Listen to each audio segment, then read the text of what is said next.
The 5 levels of corruption. When you hear the word corruption, you probably imagine a politician secretly accepting a suitcase full of cash. But corruption can get much bigger than that. At level 1, one person cheats. At level 5, the cheater controls the rules, the referees, and the entire game. Let's start with the obvious stuff. Level 1, the bribe. This is basic corruption. Someone gives a powerful person money or gifts. In return, that powerful person helps them.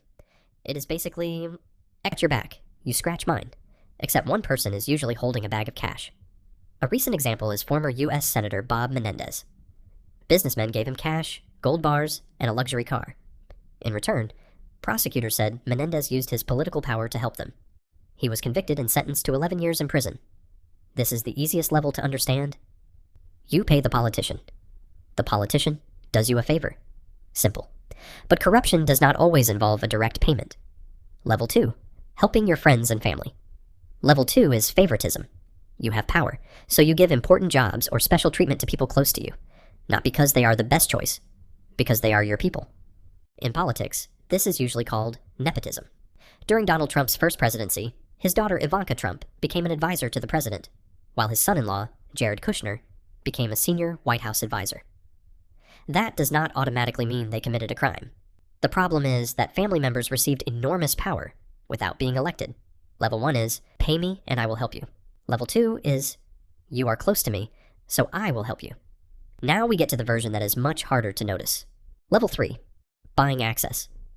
Imagine you want to speak to a politician. You email them. You call their office. You probably get no response. Now imagine Mark Zuckerberg wants to speak to that politician. Do you think he has the same problem?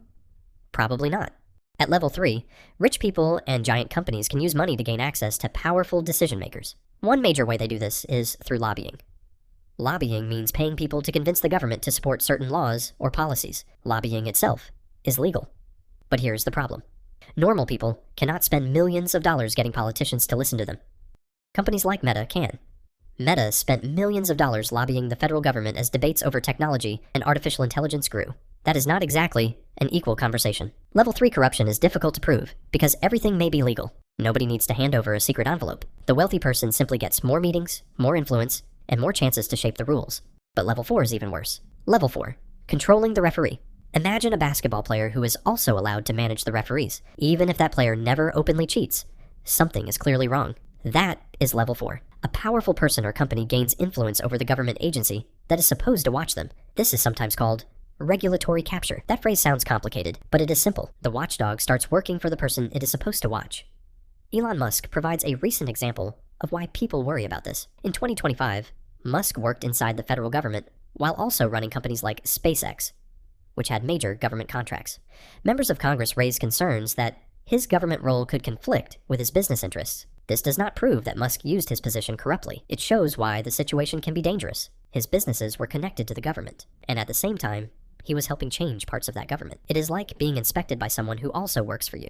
At level 1, you bribe the referee. At level 4, you help choose what the referee is allowed to investigate. And finally, we reach level 5. Level 5, owning the entire game. This is the highest level of corruption. At level 5, corruption is no longer happening inside the system. Corruption is the system. The leader controls the government. The government controls the courts. The courts punish the leader's enemies. The media avoids criticizing the leader. Rich business people stay rich by remaining loyal. A clear modern example is Vladimir Putin's Russia. Power in Russia is heavily concentrated around Putin.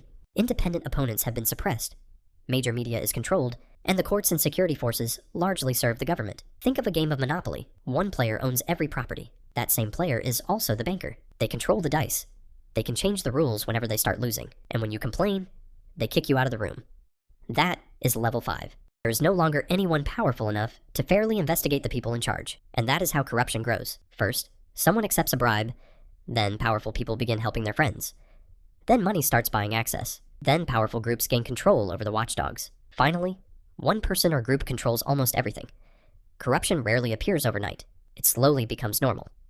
And that may be the most dangerous part. Because when people see corruption every day, they eventually stop asking, why is this allowed? They simply say, that's just how the world works.